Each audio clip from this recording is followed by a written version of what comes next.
Bonjour à tous, alors comme promis, je vais vous présenter comment on prend un départ sur cette Coupe de l'América. C'est assez spécial. Donc ici, vous avez Cyril Douillet, concepteur du simulateur avec lequel on va jouer aujourd'hui, et puis Adam Minoprio, champion du monde de match racing, donc spécialiste de ce genre de départ. Alors le départ sur la Coupe de l'América, il est travers au vent. Vous voyez, ça c'est la ligne de départ. Ici, il y a une autre ligne qui est la ligne d'entrée. Puisqu'on va rentrer dans le jeu à partir de 2 minutes avant le départ. Ça, c'est l'écran que l'on a à bord. On a le temps pour faire cette entrée, le temps pour le départ. Et ce chiffre-là est assez important, c'est un temps qui est calculé en fonction de la position du bateau, le potentiel du bateau, pour arriver au point dans le bon timing. Alors là, c'est le point d'entrée, et ensuite on verra que ce temps-là, ce sera le point pour franchir la ligne de départ. Donc vous pouvez partir.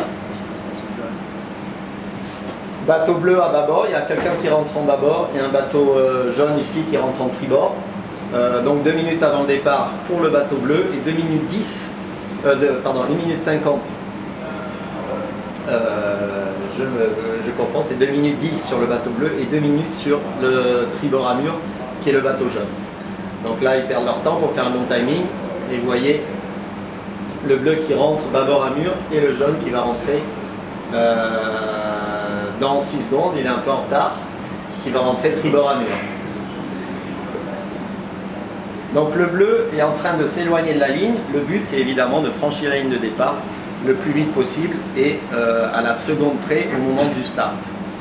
Le jaune qui rentre tribord, évidemment il est en train de converger vers la ligne de départ, donc il va devoir empanner le plus tôt possible pour s'écarter et aller rejoindre la zone un peu d'attente. Mais c'est une zone d'attente où on va très très vite. Les bateaux, là c'est la vraie vitesse potentielle des bateaux, la vraie polaire, ils sont à 23 nœuds par 8 nœuds de vent au travers. Donc là ils s'écartent, là on va arrêter peut-être. Là vous voyez il y a une zone bleue qui est la Boundary, on appelle ça. Pendant la coupe il y aura beaucoup de bateaux spectateurs et donc la zone de pré-départ est délimitée et on ne peut pas aller où on veut. Et on doit rester les deux bateaux à l'intérieur de cette zone. Là il y a un moment fatidique, ça va être quand est-ce qu'il faut revenir vers la ligne de départ. Donc il faut calculer le temps pour faire la manœuvre et pour aller et la distance et le temps qu'il faut pour aller vers la ligne de départ. C'est calculé automatiquement par ce chiffre. Le bateau bleu, là, il a 25 secondes encore à brûler, 25 secondes à tuer pour aller sur la ligne de départ. Donc, s'il y va tout droit, il a 25 secondes trop tôt. C'est pour ça qu'il va continuer à faire beaucoup plus de chemin pour perdre ces 15 secondes et pour franchir la ligne juste au top départ et non pas trop tôt. Le bateau jaune est en train de suivre et de mettre en difficulté le bateau qui est devant lui, le bateau bleu, et le pousser à la faute, c'est-à-dire le pousser trop proche de la ligne, et pourquoi pas se glisser sous son vent et l'obliger à lofer face au vent. Là c'est pas le cas, il choisit de passer devant lui. On voit qu'il n'y a plus que 7 secondes à tuer, donc ça commence à être très très peu, et c'est d'autant plus facile pour le bateau devant de perdre ce temps-là.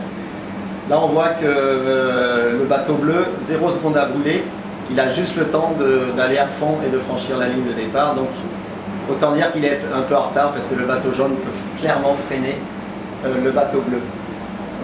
Là c'est ce qu'il est en train de faire et vous voyez que les deux bateaux maintenant vont être en retard et donc le bateau jaune qui est devant est forcément gagnant. 7 secondes de retard, donc il va franchir la ligne avec 7 secondes de retard, c'est calculé par l'ordinateur. Et là, les deux bateaux, dès qu'ils franchissent la ligne, partent travers au vent vers la première bouée, qui est la marque de reaching. Et c'est la partie de la régate qui est la plus rapide d'ailleurs, puisqu'on est à 100 degrés du vent, 90-100 degrés du vent, et ça va à 40 nœuds très très vite avec ces bateaux-là. Pas là, puisqu'il y a 8 nœuds de vent. Et voilà, le gain du départ, on le calcule au moment où on franchit la bouée de reaching.